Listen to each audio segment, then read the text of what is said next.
Warsito pada abad ke-19 yang lalu. Ronggo Warsito dengan tegas menyatakan datangnya sebuah zaman yang disebut kala bendu dan kala tidak. Diceritakan pada zaman tersebut akan terjadi kehancuran dan rusaknya kehidupan akibat tata nilai dan kebenaran yang dijungkir balikan serta akal sehat yang diremehkan. Yang menarik adalah ada seorang raja di tanah Jawa, Jayabaya, yang berkuasa di kerajaan Kadiri pada awal abad 11 lalu. Jayabaya pernah meramalkan datangnya sebuah zaman yang penuh dengan kebobrokan moral di negeri ini.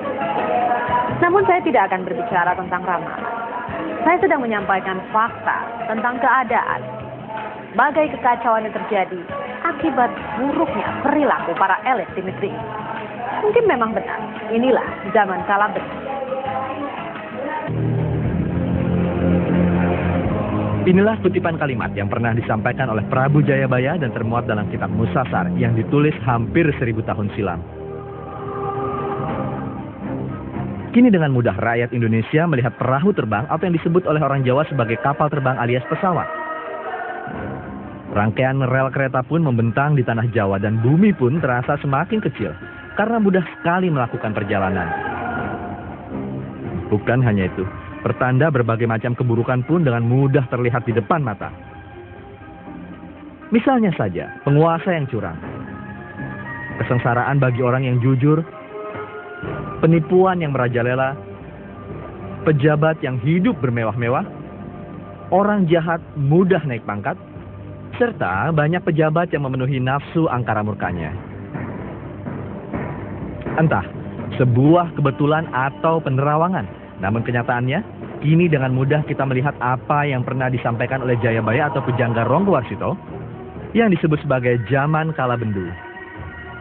Ya, kala bendu, sebuah zaman di mana norma-norma kebaikan dijungkir balikan dan berganti dengan kejahatan. Bencana terjadi di mana-mana. Korupsi yang makin menggila. Hukum yang dipermainkan dan masih banyak lagi problema sosial yang timbul di negeri ini. Hasil survei Transparansi Internasional pada tahun 2011 mengenai tingkat korupsi, Indonesia saat ini menduduki peringkat ke-100 dari 183 negara dengan skor 3,0. Angka ini tidak jauh berbeda jika dibandingkan dengan tahun 2010 lalu, di mana skor Indonesia hanya 2,8. Artinya, tidak banyak perubahan dalam pemberantasan korupsi karena jalan di tempat. Menyedihkan sekali. Pastinya para koruptor itu tidak pernah berpikir apa yang mereka perbuat akan menimbulkan masalah besar bagi masyarakat. Bayangkan saja, sebuah sekolah di Bekasi ambruk dan melukai banyak anak-anak. Peristiwa serupa juga terjadi di berbagai tempat di Indonesia. Bahkan baru-baru ini belasan orang tewas, puluhan terluka dan masih banyak yang terperangkap di dalam pekatnya Sungai Mahakam. Mereka telah menjadi korban runtuhnya jembatan Kutai Kartanegara yang tergolong mewah dan modern. Namun siapa sangka, umur jembatan ini hanya 10 tahun, jauh lebih singkat dari bangunan-bangunan yang pernah dibuat oleh penjajah Belanda.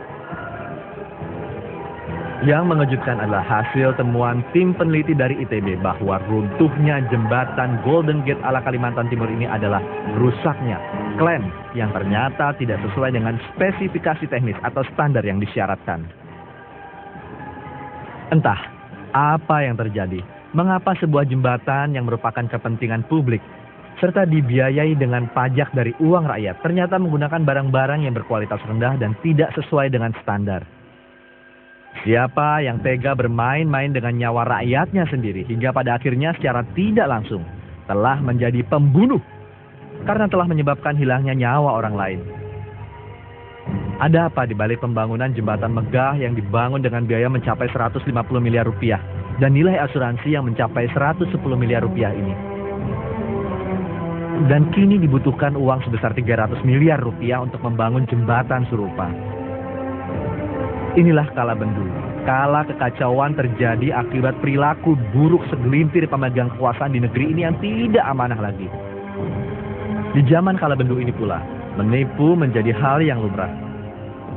Bayangkan, Pusat Pelaporan Analisis Transaksi Keuangan atau PPATK menemukan 79.000 transaksi keuangan mencurigakan dan sebagian diantaranya dilakukan oleh pegawai negeri sipil atau PNS. Mereka telah melakukan penyelewengan dengan menyimpan uang dana pembangunan daerah ke dalam rekening pribadi. Apalagi motifnya kalau bukan demi memperoleh bunga yang besar untuk kepentingan pribadi. Perilaku buruk seperti ini seakan terus terjadi tanpa henti dan pada akhirnya rakyatlah yang menjadi korban akibat pembangunan yang asal jadi. Jika begini betul adanya pernyataan Ketua Mahkamah Konstitusi Mahfud MD agar para koruptor sebaiknya dibuatkan tempat seperti kebun binatang yang bernama kebun koruptor. Tujuannya tak lain agar dapat disaksikan masyarakat dan menjadi pelajaran bagi para siswa di Indonesia agar tidak mencontoh mereka. Kebun koruptor. Cocok sekali.